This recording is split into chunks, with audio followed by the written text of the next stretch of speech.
so I think there are probably a lot of people in this room who believe that residents should have the option to travel in a safe and healthy way in a bike lane, that you shouldn't have to have a car to get everywhere.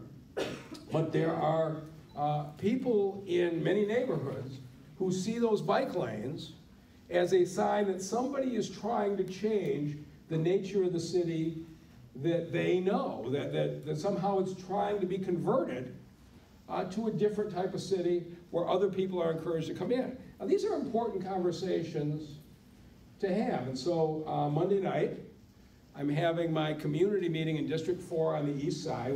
I do one of these a year, 200-300 people come to a church. And I'm going to lay out the proposed bike lanes. And what I'm going to show is this, that we have beautiful activities at Baldock and Chandler Park on the east side. We've got activities down the river with the waterfront, with the state's outdoor center from the DNR. Next year, a beach will be built on the riverfront on the east side. I said, what would happen if you connected the Jefferson-Chalmers neighborhood with the protected bike lane to the riverfront activities down on the East Riverfront?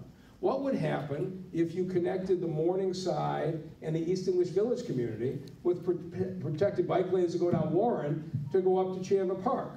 Could your children that are 10 or 12 or 14 years old ride their bike up to the Chandler Park Water Park in the summer as opposed to having somebody drive them? Would it matter to you? And these are the conversations we're having. When I had these conversations with families, they said, I hadn't thought about that. If you do these bike lanes in a way that my family and I can use them, the bike lanes are for me in the neighborhood, I think they're very supportive. If the bike lanes appear to be designed to allow folks from Grosse Pointe to ride through town and get to Belle Isle while we shrink down traffic lanes, people in Detroit aren't going to react well to that. And these are things that I think maybe we haven't done a good enough job on, because bike lanes have popped up in this city in ways that defy all explanation.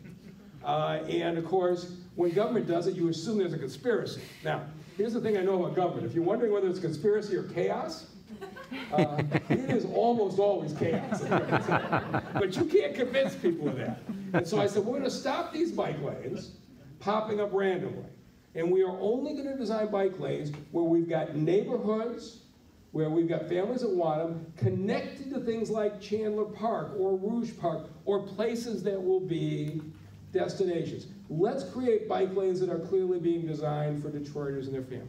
Now, we're going to have this conversation Monday night. I don't know how it's going to go. I'm going to try. I'm going to explain what we're thinking.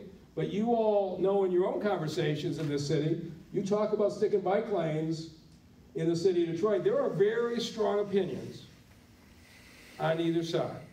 But should Detroit have a series of protected bike lanes for exercise? Is that part of a sustainable community? This is the conversation that we're going to have.